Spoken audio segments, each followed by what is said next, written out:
요즘 개인 투자자분들에게서 가장 많이 듣는 질문이요. 이렇게 빨리 빠질 줄 몰랐는데 지금 팔아야 됩니까? 아니면 기회를 보고 더 사야 됩니까? 라고 묻는 질문입니다. 불과 얼마 전까지만 해도 코스피가 사상 최고치를 새로 쓰면서 더 늦기 전에 들어가야 된다라고 하는 조급함이 컸잖아요. 고점 이후에 시장이 크게 조정을 받자 수익을 모두 반납한 분도 있고 뒤늦게 따라 샀다가 손실이 커진 분도 있습니다. 장세가 달라지면 고민의 표현도 사실은 달라지죠. 상승장에서는 지금이라도 사야 하나, 조정장에서는 다시 오를까, 하락장에서는 어디까지 버텨야 되나에 대한 묻는 질문들이 가장 많죠. 하지만 그 밑에 있는 문제는 사실 같습니다. 그러니까 왜 샀는지, 어느 정도 비중을 담았을지, 또 어디에서 익절하고 손절할지를 미리 정하고 투자를 해야 되는 거잖아요. 사실 많은 분들이 그렇게 하지 못하고 있습니다. 제가 책을 써야겠다라고 하는 결심한 이유도 여기에 있는데요. 저는 거의 매일 시황을 분석해서 회원분들과 나누고 있고 유튜브나 강의에서도 시장 흐름에 대해서 설명할 수 있습니다. 하지만 시장이 바뀔 때마다 스스로 판단할 수 있는 기준은 결국 스스로 세워야 되는 거잖아요. 이제 막 투자를 시작하신 분들이나 아직 자신만의 투자 기준이 없는 분들에게 도움이 되는 책을 쓰고 싶어서 저의 실전 경험과 노하우를 함께 정리해서 투자 원칙뿐 아니라 시장과 차트를 읽는 기본기, 실제 매매 기법까지 순서대로 익힐 수 있는 그런 책을 쓰게 되었습니다.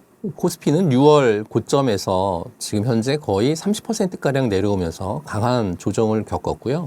반도체 대형주가 하루에 큰 폭으로 오르내리면서 시장 전체의 변동성도 매우 커졌죠. 그렇다고 지난 상승이 전부 근거가 없는 거품이었다라고 보지는 않습니다. AI 데이터 센터 투자가 확대되면서 메모리 수요와 가격이 크게 올랐고요. 한국의 반도체 수출과 삼성전자 그리고 SK하이닉스의 실적도 사상 최고치를 쓰고 있습니다. 한국 시장의 체급이 달라질 수 있다라고 하는 기대에는 분명 산업적 근거가 있고요. 다만 기대가 너무 빠르게 주가에 반영이 됐고 삼성전자하고 SK하이닉스의 수급이 지나치게 집중이 되면서 작은 우려에도 지수가 크게 흔들리는 그런 구조가 만들어졌죠. 주가가 크게 빠졌다고 그리고 AI하고 반도체의 성장이 끝났다고 단정할 때가 아닙니다. 기대감으로 오르던 장에서 실적과 가격을 다시 검증받는 장으로 넘어가는 과정에 가깝다라고 말씀드리고 싶고요. 이전 고점을 곧바로 회복하는 급반등보다는 일정 기간 가격과 수급을 다지는 과정이 필요하다라고 봅니다. 그 과정에서 반도체 초집중이 완화되고 실적이 따라오는 다른 업종으로 기회가 넓어질 수도 있다라고 말씀드립니다. 상승장의 끝이냐 시작이냐를 맞추려 하기보다 성장 논리가 살아있는지와 추세가 어디에서 다시 안정이 되는지를 반드시 확인할 필요가 있습니다. 이런 시장일수록 예측보다 대응이 더 중요합니다. 어떤 장세에서도 투자자들은 너무 휘둘리지 마시고요. 각자의 일상을 지키면서 자신의 원칙에 따라 대응한다라고 하면 또 기회는 올 거다라고 생각합니다. 주식이 위험하다라고 하는 말은 사실은 절반만 맞습니다. 아무 기준 없이 남의 추천을 따라서 사고 단기간에 큰 돈을 벌겠다라고 하는 욕심으로 전 재산을 넣는다라고 하면 사실 주식은 도박이 될 수 있습니다. 그러나 기업의 성장과 이익에 참여하면서 위험을 관리하는 투자 활동은 도박과는 전혀 다르죠. 문제는 주식 자체가 아니라 투자하는 방식입니다. 예금 그리고 적금도 필요합니다.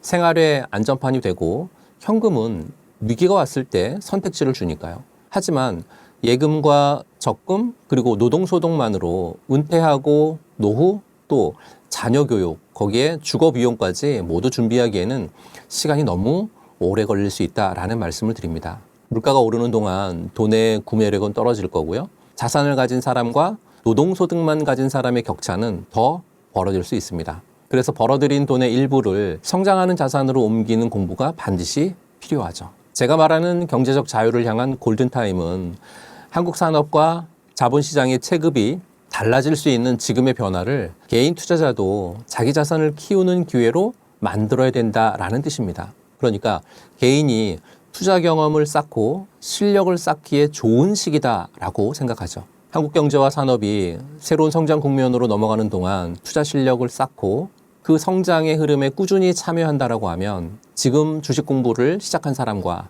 그렇지 않은 사람의 차이는 10년 뒤에 자산에서 분명하게 나타날 거다라고 말씀드립니다. 같은 시장에서도 같은 종목을 샀는데도 결과가 달라질 수 있습니다. 어떤 종목을 샀느냐 보다는요, 어떤 기준으로 투자하고 어떻게 대응했느냐의 차이 때문이다라고 생각하는데요. 주가가 오를 때는 누구나 자신의 판단이 맞다고 생각하기 쉽거든요. 하지만 시장이 흔들리기 시작한다라고 하면 비중과 익절과 손절 기준을 미리 세워둔 사람과 그렇지 않은 사람의 차이가 극명하게 드러나죠. 코스피가 사상 최고치까지 올라가는 동안 같은 삼성전자하고 SK하이닉스를 가지고도 누군가는 목표 구간에서 분할 매도해서 현금을 만들었고 누군가는 더 갈 것이라고 하는 기대에 비중을 늘리죠. 이후에 조정이 오자 한쪽은 좋은 가격을 기다릴 수 있는 여유가 생겼고요. 다른 한쪽은 손실을 견디는 것만으로도 굉장히 힘들어졌죠. 상승장에서는 수익을 내는 능력보다는요, 욕심을 관리하는 능력이 가장 중요합니다. 이미 수익이 났는데도 끝까지 더 먹으려다가 수익을 반납하는 경우가 많기 때문입니다. 조정장에서는 단순히 주가가 싸졌다고 접근하기보다는요, 기업의 실적이라든지 성장성, 그리고 추세가 여전히 살아있는지에 대한 종목을 구분하셔야 되죠. 하락장에서는 본전 생각에 매달리기보다는 계좌 전체를 지키는 게 가장 먼저고요. 같은 시장이라도 투자 비중과 현금 관리, 그리고 익절과 손절 기준이 준비되어 있느냐에 따라서 조정은 누군가에게는 손실이 되고 누군가에게는 다음 수익을 준비하는 기회가 될 수 있습니다. 저도 투자를 업으로 삼기 전에 막 주식을 시작했을 때는 지금처럼 기준도 없이 기술도 없이 덤볐죠. 그러니까 20년 전 친하게 지내던 선배가 바이오 종목 하나를 알려주면서요, 큰 돈을 벌 수 있는 작전주다 이렇게 얘기합니다. 실제로 처음 매수한 종목에서 수익이 났습니다. 그 뒤로는 선배에게 좋은 정보가 있고 그 말만 잘 들으면 쉽게 돈을 벌 수 있다라는 믿음을 갖게 됐죠. 선배가 좋다고 하는 종목마다 따라 들어갔고요. 은행 대출까지 끌어다가 투자했습니다. 하지만 결국 제가 벌었던 돈뿐만 아니라 대출금까지 잃으면서 원금의 80%가 사라졌죠. 계좌가 깡통 직전까지 가고 나서야 정신이 들었습니다. 돌이켜보면 실패의 원인은 명확합니다. 내가 왜 샀는지를 모르면서 남의 말만 믿었다라고 하는 게 첫 번째고요. 두 번째는 투자의 원칙이 없이 한 번에 큰 돈을 넣었다라는 거고요. 세 번째는 정말 빨리 돈을 벌고 싶다라고 하는 욕심 때문에 위험을 보지 못했습니다. 준비되지 않은 사람이 우연히 한 번 수익을 내면 그 우연을 실력으로 착각하기 쉽습니다. 저도 그랬으니까요. 그때 깨달은 건 아주 단순합니다. 내 스스로 종목을 고르고 사고 팔 수 있는 기준이 없으면 누군가의 말에 끌려다닐 수밖에 없다. 이후에 저는 소문과 직감을 버리고요. 투자 공부를 했고요. 투자가 지금은 업이 됐죠. 지난 세월 동안 1+1이 2라고 하는 수학 공식처럼 정확한 결과를 내고 반복해서 적용할 수 있는 투자 기준을 만들려고 했습니다. 실패의 대가는 컸지만 지금 제가 원칙과 기술을 가장 먼저 강조하는 출발점이 됐으니까요. 지금처럼 변동성이 커진 시장에서는 신규 투자자하고 기존 투자자들의 대응이 당연히 달라야 되겠죠. 다만 공통적으로 지켜야 될 원칙은 한 3가지가 있는 것 같아요. 첫 번째 원칙은요, 신규 투자자는 놓쳤다라고 하는 마음으로 추격하지 말아야 된다는 거죠. 시장에는 늘 다음 기회가 있으니까요. 단기간에 급등한 종목을 한 번에 사기보다 조정과 횡보가 나오는지를 기다리고 들어가더라도 계획한 금액을 3번이나 4번 정도로 나눠서 접근해야 됩니다. 특히 레버리지를 쓰거나 전 재산을 한 종목에 넣어서는 절대 안 되고요. 지금 사야 할 이유보다는 내 판단이 틀렸을 때 어디서 나올지를 먼저 정하셔야 된다라고 말씀드리고요.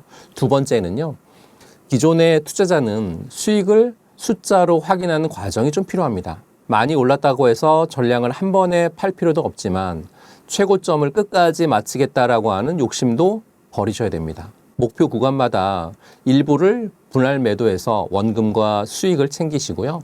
남은 물량은 추세가 유지되는 동안 가져가시면 되겠죠. 일부 수익을 실현하면 시장이 흔들려도 마음이 훨씬 안정되고요. 남은 물량을 객관적으로 볼 수 있기 때문에 그렇습니다. 세 번째는 항상 추세와 수급을 보셔야 된다는 겁니다. 코스피가 8,000포인트냐 또는 코스피가 9,000포인트냐 보다는 외국인과 기관의 수급이 유지가 되는지, 주요한 이동평균선과 지지선이 지켜지는지, 그리고 기업의 실적과 산업의 모멘텀이 이어지는지가 가장 중요합니다. 낙관론과 공포론 중 하나를 믿는 것이 아니라 확인되는 데이터에 맞춰서 비중을 조절해야 되는 거죠. 정리해보면 신규 투자자분들에게 필요한 건 기다리는 능력이고 기존 투자자분들에게 필요한 건 수익을 지키는 능력입니다. 상승 추세가 살아있는 동안 너무 일찍 겁먹을 필요는 없지만 상승장이 영원할 것처럼 욕심을 내서도 안 된다라고 말씀드리고 싶습니다.